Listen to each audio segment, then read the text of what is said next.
Hi, everybody. Hi. Diverti and I are today at the Raw Materials Week in Brussels. This is why we are together and have maybe kind of a weird angle. And we were just looking in the forum on track 3. And there has been a lot of discussion about suppliers on one hand and on the other hand, original equipment manufacturers and who is actually responsible of how the materials come from. So Diverti, is certification the solution to all of this? Well, I think that there are actually two sides of the story. So on the one hand, we want to increase the sustainability of the supply of the raw materials. We want to decrease the environmental impacts related to mining and refining and improve the social circumstances of the stakeholders involved with these processes. So the workers, the local community in the supplying countries.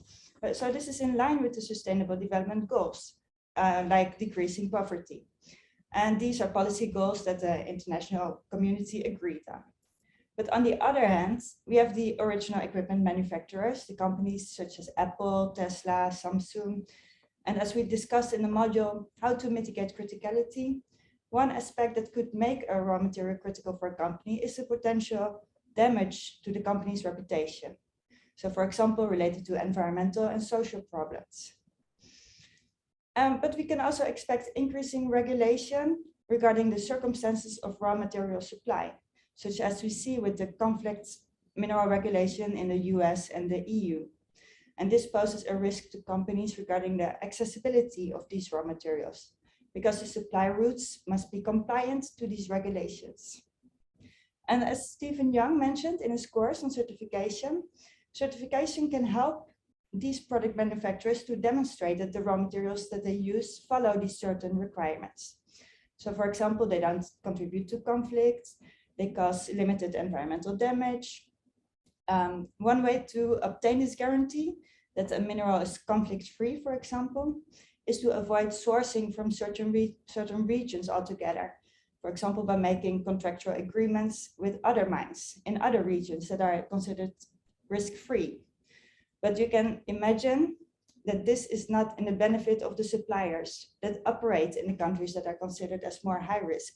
So for example, the local miners in the Democratic Republic of Congo.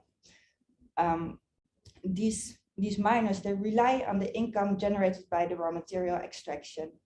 And it was actually observed that after the installation of the conflict regulations in the US, the companies try to avoid sourcing from the DRC altogether, also from mines that are not involved with these conflicts. So locally, miners, they lost access to the market and sometimes it's very difficult,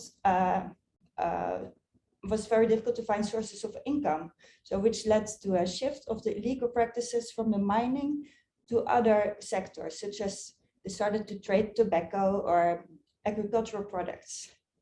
So also certification is very costly and it adds administrative burdens to every step in the supply chain, so including the miners. And this may result in lower salaries for the miners in order to keep the raw materials competitive.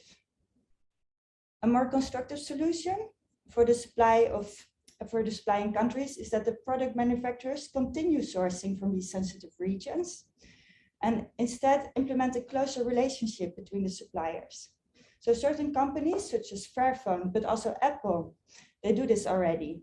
They trace the origin of the raw material supply and they visit the local mining activities to ensure that the mining takes place in acceptable conditions. And sometimes investments are even done in related activities like education or health services.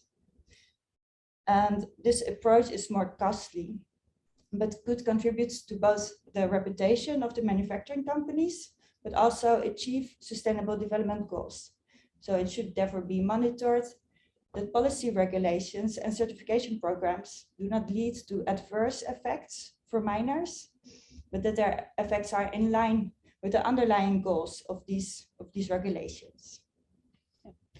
Thanks a lot, Diverti, for these insights. Yeah, you're welcome. And we see everybody in week 6. Bye. Bye.